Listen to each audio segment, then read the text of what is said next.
A really cool thing that your calculator does is it can find for you the least squares regression line without having to do any of that working out, which is on your formula sheet for the HSC. So if the question asks you to do it step by step and to show you're working out, you will have to do all of those steps that we just went through. But I just thought it would be worthwhile to show you a really cool trick for your calculator. Now, using the same information as I used before, my calculator still has the heights of girls from 1850 in the calculator. Now, if I go Shift 1 and I go into 5, which is my regression line,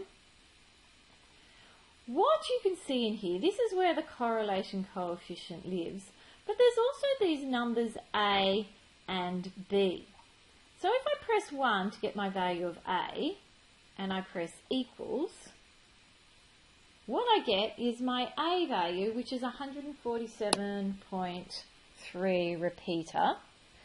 So I'm going to write that down on my calculator. So my A value is 147.3 repeater.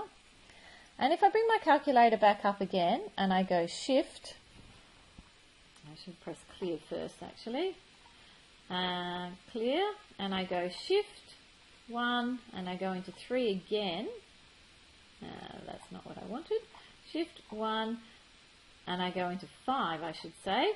I need to get my B value, which is 2, and I press equals, and I get a B value of, and let's write it down, the B value is 0.152.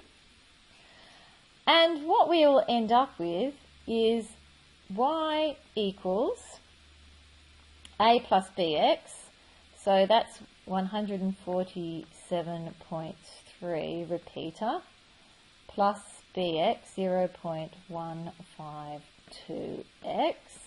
And I could rearrange that into the form of y equals mx plus b, so that really means 0.152x plus b, which is 147.3 repeater, which is similar to the answer to the question that we had in the previous video.